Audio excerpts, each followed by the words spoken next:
You know what I'm saying? Like, Nip had no ego. So, you know what I'm saying? Like Nip came to me and said, I want you to mentor me, you know, I want to get into real estate, I want you to teach me all your, you know what I mean, like your business secrets, you know what I'm saying? I was like, whenever you got questions, pull up. Rapper Nipsey Hussle's alleged killer was attacked on his way to court. Eric Holder's attorney tells TMZ that he was attacked by two people while in a holding cell. Holder needed 3 staples after being cut with what's believed to be a razor. He also may have lost consciousness during the attack. Hold up! Listen it, because this is serious. Nipsey Hussle's killer just dropped a bombshell that's shaking the entire industry. He's claiming that Diddy and Jay Z hired him to take Nipsey out. I know it sounds wild, but apparently, Nipsey was becoming too influential for their comfort. They allegedly tried everything, from getting Lauren London on their payroll to trying to catch compromising footage of Nipsey at freak-offs. When none of that worked, they supposedly took the most devastating route possible. The killer is now spilling all the details about his dealings with Jay Z and Diddy. So let's dive deep into this shocking revelation. He didn't give Nipsey no mercy, so the 60 years, that was a great outcome. It was a major loss for our community. So many jobs have been lost since Nipsey's been gone.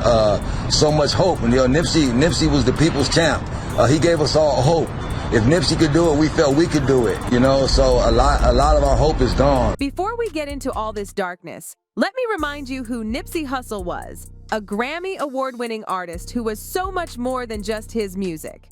This man was a beacon of hope, an activist who poured his heart into creating opportunities for young people in his community. The love for Nipsey was universal, and the tragic part? He hadn't even reached his peak when they took him from us. Now, let me break down what officially happened that fateful day. March 31st, 2019. According to reports, Nipsey had gotten into an altercation with Eric Holder after confronting him about being a snitch. Around 9 p.m., Eric showed up at Marathon Clothing, where Nipsey was just minding his business. What happened next still haunts the community. Eric opened fire, hitting Nipsey multiple times and injuring 2 others. Less than an hour later, our brother was gone. Eric was arrested and charged with first-degree murder, attempted murder, with a firearm, and possession of a firearm by a felon. He was found guilty on all counts and got 60 years to life. But here's where things start getting suspicious. Rapper Nipsey Hussle's alleged killer was attacked on his way to court. Eric Holder's attorney tells TMZ that he was attacked by 2 people while in a holding cell. Holder needed 3 staples after being cut with what's believed to be a razor. He also may have lost consciousness during the attack. Closing arguments in the murder trial are scheduled for Thursday. Holder's accused of Hussle at least 10 times, killing him in the parking lot of Hussle's South LA store in 2019. During the trial, something strange happened. Eric got attacked in jail while heading to court. His lawyer said 2 inmates went at him with a razor and he lost consciousness. Now you might think, well, he killed Nipsey. Of course, people wanted revenge. But chilly, this attack seemed different. It looked like a targeted hit, like someone wanted to silence Eric before he could start talking.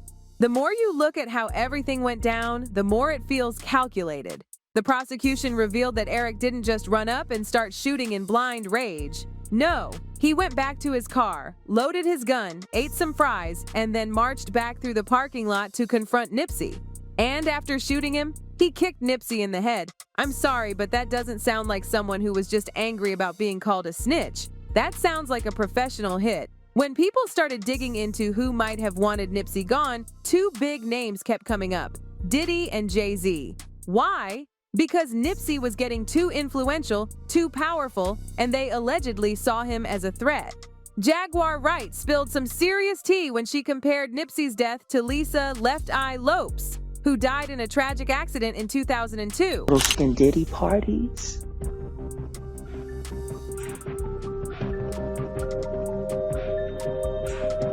All of the support that Snoop has for Honeycomb. You've been moving niggas out the way, Snoop, allegedly. But you fucked up when you fucked with Nip. Y'all all fucked up when you fucked with Nip.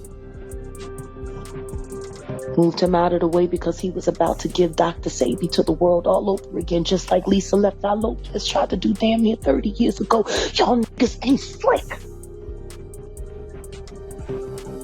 Now, what connects Lisa and Nipsey? Both were passionate about creating change and doing good in their communities. But there's something else. They both had connections to Dr. Sebi, a Honduran healer named Alfredo Bowman. Nipsey was working on a documentary about Dr. Sebi when he died. Lisa? She was at a farm in Honduras, working with Dr. Sebi and filming a documentary about her life when she passed. According to sources, Jay Z allegedly had something to do with Left Eye's passing because she knew too much and was threatening to expose everything in her documentary. Not just about the big pharma conspiracy around Dr. Sebi, but about the industry itself. What's even more chilling is that right before his death, Nipsey had been getting close to Jay Z. There were even talks about him signing with Roc Nation. But that never happened because, allegedly, Jay Z was scared of what would happen if Nipsey went mainstream. And when Nipsey started hanging with Diddy, asking for mentorship, that's when things really started going left. Dang. All of your secret meetings with Diddy and y'all knew that they put Lauren on him. See, I know Lauren London. Lauren London used to sing backgrounds for me back in the day. You didn't know that, did you? Ah, hell no, I didn't know that. Lauren London used to be one of my background singers. She fell in love with my keyboard player. His name is Omar Edwards. Omar went on to play for Jay Z after me, after leaving my band. Omar Edwards got Lauren London on to American Idol, which put her in position to meet Nipsey, and then she dumped Omar, who loved her madly, for Nipsey out of nowhere. Nipsey revealed that he first met Diddy through Lauren at Cassie's birthday bash. Lauren introduced me to Puff. Oh, got you. I mean, I knew Puff, but it was more of a personal relationship after, we was at Cassie's birthday. Something like that, you know. What made you want to get an old like Diddy and put him on young? That's crazy. Nah, Diddy chose young nigga. I'll try to get him more rap niggas. Now, let me tell you something about Lauren London and Cassie. They were best friends. They even did campaigns for Diddy's products together. Because of how close they were, people speculated that Lauren had to know about Diddy's freak-offs, maybe even participated in them. Word is, Diddy got Lauren on his payroll during those freak-off days and planted her in Nipsey's life to control him from the inside. What really does make sense is that Diddy has had a long career of using pussy to trap niggas into making them do what he wants to do or using them to move them out the way. How is Faith Evans any different than Lauren London? How? No difference at all. But here's where it gets complicated. Some fans think Lauren might have been manipulated by Diddy, because honestly, her being on Diddy's payroll doesn't make sense when you consider how many people in her life were hurt by him. Take Capricorn, who's allegedly Lauren's sister. She used to be Diddy's assistant, and reportedly he would put his hands on her whenever she tried to help Cassie. She eventually quit and sued him for $450,000, which Diddy paid to keep her quiet. The messages Capricorn left on Twitter are haunting. Don't take the path of the wicked. Don't follow those who do evil. Stay away from that path. Don't even go near it. Turn around and go the other way. Proverbs 4:14. She wrote about doors being unlocked, walking away from money, and how 2011 was hell. She talked about black women being sacrifices and dealing with everyone's nonsensical allegiance to the devil. But what's really suspicious is an interview Lauren did with Angie Martinez, where she talked about attending a seminar to learn about death and prepare herself for it. In my previous years, I went to a seminar about death. Okay, you have to tell. Well, you're just telling me this now. I know, yeah. No, please share. Please share. Why? I have a friend. Why were you there, and what did you learn? I learned that no one really dies, and that it's just an experience in the physical form, and we're attached to our personalities, but that we're just souls, and that we continue and continue and continue. And if you have a spiritual relationship with someone on Earth, you will have one with them when you leave Earth. So I did this 2-day seminar on death. So. And this was how long ago? I had to be 25. What sent you there? Do you find that weird though? I'm weird. No, it's not weird that you would go. It's almost like you were preparing yourself for what you would have to deal with. Well, I told you I didn't have such a connection to Earth at a young age. I know, but you don't find that as like you were preparing yourself for what you were going to have to deal with. Well, that we're all going to have to deal with. That's true. Point. All right. Very good. That's a solid point, Lauren. You know what I mean? Solid it's point. not just me. Like, we You're all right. have to go through it. The way Lauren got nervous when Angie pointed out it looked like she was preparing for something, it makes you wonder what she knew. According to Whack 100, Diddy recorded compromising footage of Nipsey at one of his freak-off parties. Whack claims he has this footage but doesn't want to release it yet. Right? And it didn't come out of my mouth. Hassan Campbell recorded the conversation and released it. That's where it came out. It's only because of me that the damn tape still ain't came out today. But anybody want to challenge me to these? You notice that the first baby mama who's starring in these tapes has never one time said Whack 100 is lying. I didn't want it to come out. Hassan Campbell released it. Right. They asked me about it. Well, I come from a payroll, what you say once, you say twice. So when they asked me about it, what you want me to say? No, I didn't say it. If Diddy had something that big over Nipsey's head, it would explain why Nipsey didn't fight back when Diddy basically took over his Victory Lap album and tried to make it a bad boy project. Gene Deal revealed that Nipsey had asked Diddy to make his album similar to Biggie's Life After Death album. Nipsey wanted that same level of success, but according to Gene, that was his biggest mistake. Puff, I brought the album to Puff when it was pretty much done. Just got his feedback, played it top to bottom, just wanted to see what he thought. And he was like, it's room on these records to continue to produce. We had a good convo. He like, Nip, you got potentially a classic album. And it's things we could do to really push it over that limit. And so we just got back in the studio. He called in musicians. He called in the Hitman, his old production squad, Scott Storch. And we just vibed for like 2 weeks and just did little touch-ups, had combos about the records, talked about if we should take any one of the songs off the album, which ones was the favorites and stuff, and then he hopped on Young Niggas. So I respect Puff as a producer. 2 weeks. Chilly, after what Lil Rod said about living and working with Diddy, we can only imagine what was happening in that studio. But here's the thing. Diddy took Nipsey's album and sat on it, pushing the release date further and further. He made himself executive producer and tried to turn it into a bad boy project so he could earn royalties. Nip had no ego. So, you know what I'm saying? Like Nip came to me and said, I want you to mentor me. I want to get into real estate. I want you to teach me all your, your business secrets. You know what I'm saying? I was like, whenever you got questions, pull up. And then on his last album, people do not know this. Somebody tried to jerk me, but I fixed it. I actually am one of the executive producers of Nipsey Hussle's last album. Victory Lap. Yeah, Victory Lap. So a lot of people don't know this. We got them to change it in Wikipedia.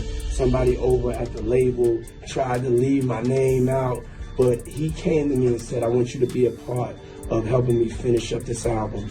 And so I was a part of not just the records I was on with him on his last album. He was like, yo, I'm a big fan of Life After Death. You know what I'm saying? And I know you got that vibe, but I'm bringing that vibe. My stuff, it has a West Coast sound, but it also has a bad boy sound. So I felt like, yo, I really need you to come and help me out with this. So that's why I have so much footage of us in the studio, because the last 5 days of him finishing the album, he came to me and said, you come on as one of the executive producers. And man, we had just started really getting extra close and tight. And then, everything. It's looking more and more like Diddy strategically planted himself in Nipsey's life to get access to him and track his movements. As Cowboy pointed out, it made no sense for someone to just randomly gun down Nipsey in front of his store, a place he was at almost every day. That's right on point. Hatred, jealousy, envy. That's all it was. Had they had a real beef or something, had they been beefing, I could say nothing. Had they had a real beef, that was just all out blatant crime. That was all hate, jealousy. You know what I mean? Had they been beefing and they was going at it, you know what I mean? That would be a different ball game. Nobody could say nothing about nothing. This dude did a foul crime. When his drugs started wearing off, then he went and turned himself in. You know, he didn't come back and do no street justice. You know what I mean? He didn't get nobody no action at him. You know, he did a bush crime and he killed the heart of the city. He killed. Now the truth might finally be coming out. Eric Holder is reportedly talking to authorities about reviewing his case because he wasn't acting alone. If the streets are right, both Diddy and Jay Z might be in serious trouble. The day before he died, Nipsey posted something eerie. It's a blessing to have powerful enemies. He knew, y'all. He knew his life was in danger. Because if you were capable of doing what they're saying that you did to Tupac, why the f wouldn't we believe that you were capable of doing it to Nip because he was about to eclipse you? It's years. I went to a seminar about death. Okay, you have to tell me. You're just telling me this now. I know, yeah. Please share. Why? I have a friend. Why were you there? And what did you learn? I learned that no one... Yeah, at the studio, finishing up a late night session. We want to just invite everybody to be a part of a glorious weekend because it's official. You know, my brother is putting out the album Victory Lap. Yeah. The All-Star Weekend here in LA. Yeah. Love is... Child, if you thought we had uncovered all the bodies in Diddy's closet, hold on to your seats because this tea is scalding. For years, people have whispered about Diddy taking out Nipsey to further his own agenda, but that might not even be the worst part. The way he allegedly used Lauren London, it's giving puppet master. On American Idol, she just didn't make it, and when that fell through, the next thing you knew, she was in Nip bed. Now you want to sit up there and talk about it wasn't all what it was hitting for, and you want to talk about this. If you married a Crip, you seed up. You don't get... Let me take you back to that devastating day, March 31st, 2019. Nipsey Hussle, only 33 years old, was taken from us, leaving behind 2 beautiful children. The shockwaves through the industry were massive, but through all the grief, one question kept haunting everyone. How did this really happen? The official investigation painted it as a premeditated attack. Eric R. Holder allegedly planned the whole thing, shooting Nipsey 10 times and, this part still makes my blood boil, kicking him in the head before running away. They say Holder and Nipsey grew up in the same neighborhood, both part of the rolling 60s, and everything was cool until Nipsey called Holder out for being a snitch. But baby, Jaguar Wright has a different story to tell, and it's about to blow your mind. According to her, we've been burning the wrong person at the stake. She says Nipsey was set up and Lauren, yes, Lauren London, was working for Diddy. Dang. All of your fucking secret meetings with Diddy and y'all fucking knew that they put Lauren on him. See, I know Lauren London. Lauren London used to sing backgrounds for me back in the day. You didn't know that, did you? Hell no, I didn't know that. Lauren London used to be one of my background singers. She fell in love with my keyboard player. His name is Omar Edwards. Omar went on to play for Jay Z after me, after leaving my band. Omar Edwards got Lauren London on to American Idol, which put her in position to meet Nipsey, and then she dumped Omar, who loved her madly, for Nipsey out of nowhere.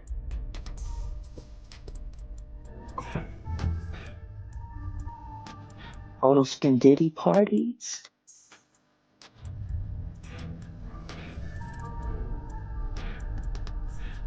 All of the support that Snoop has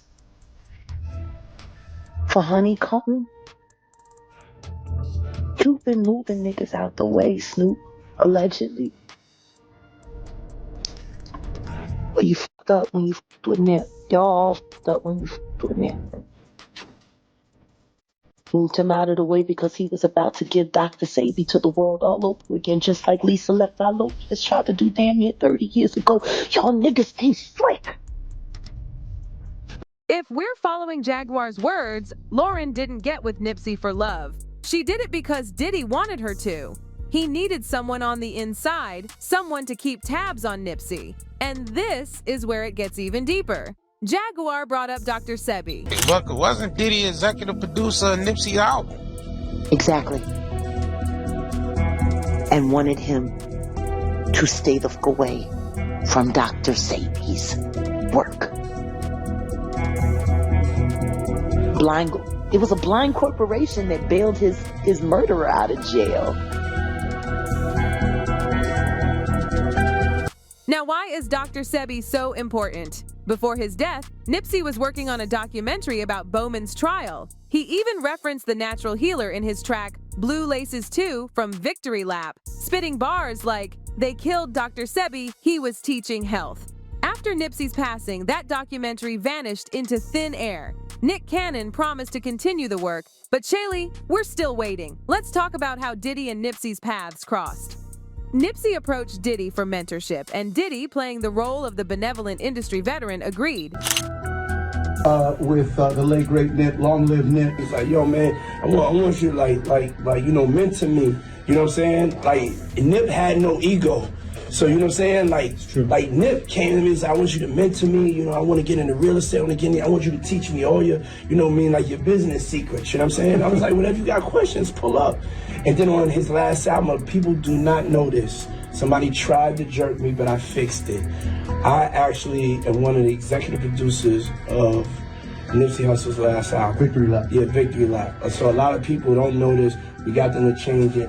In Wikipedia, somebody over at the label tried to leave my name out, but he came to me and said, I want you to be a part of helping me finish up this album. And so I was a part of not just the record I was on with him on his last album. He was like, yo, I'm a big fan of. But how did Nipsey get the courage to approach Diddy?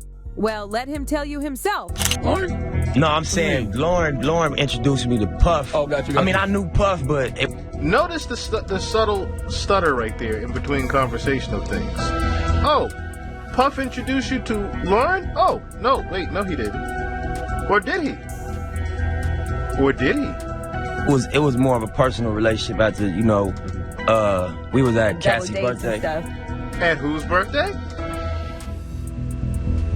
You heard it. We were at Cassie's birthday. Now, this was happening when Cassie was allegedly being dragged into those freak-offs with Diddy. And remember, Lauren and Cassie were thick as thieves back then. You couldn't see one without the other. They even did campaigns together for Diddy's companies. The footage we got of Nipsey and Diddy working together? Chile, it's giving red flags. All bedrooms and drinking, barely any studio time. Puff like a Quincy Jones or like a Berry Gordy, or just hip hop. So I really felt like I did something special with the album.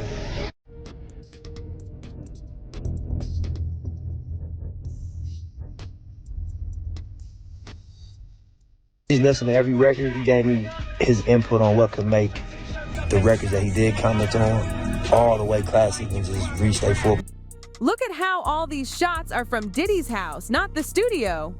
After what Lil Rod said about living with Diddy while working on music, I'm just saying. Puff is credited a lot on the album. Talk to me just about how that relationship came to be and manifested. Yeah, well first, I co-produced that last record too. Crazy. Oh, nice. Yeah, so, you know, I got another check. Yeah, that part. That part. Business. Yeah. But yeah, you know, Puff, I brought the album to Puff when it was pretty much done. He just got his feedback, played it top to bottom, just wanted to see what he thought. And he was like, it's room on these records to continue to produce. He like, you heard it. That album was already done. It was already complete and finished. Literally, one of the only things that got added to that album was the damn flute on young niggas. On rap niggas, excuse me. The flute that was added on rap niggas. That was played on the keys. That wasn't even played at Diddy's house. That was keys played by his homeboy. Nipsey gave Diddy an album that was ready to go, but Diddy kept delaying it. Why? Some say it's because he wanted to slap the Bad Boy label on it. Bad Boy wasn't exactly thriving then, and Diddy thought Nipsey could turn things around. Now about Jaguar naming Lauren as one of Diddy's workers. Given how close Lauren and Cassie were, fans are asking questions. How could Lauren be that close to Cassie and not know what was happening behind closed doors? One fan said, "They already say Puff got half a dozen confirmed bodies. Don't let me put on my tinfoil cap and find out he has a connection to Nip too."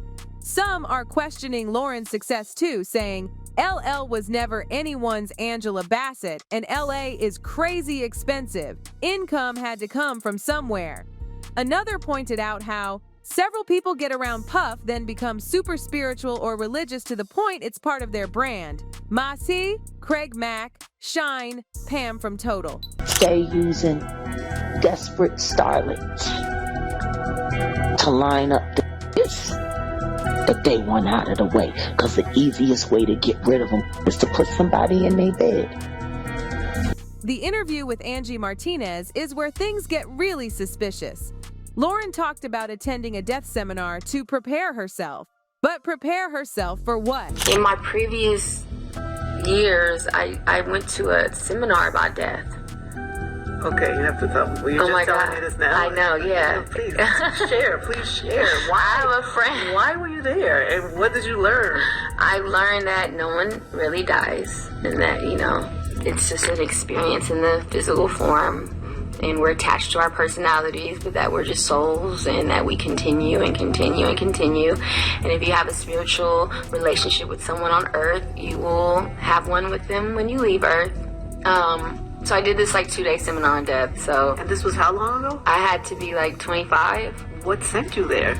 Do you find that weird though? I'm weird. No, it's not weird that you would go. It's almost like you were preparing yourself for what you would have to deal with. Well, I told you I didn't have such a connection to Earth at a young age. I know, but you don't find that as you were preparing yourself for what you were going to have to deal with. Well, that we're all going to have to deal with. That's true.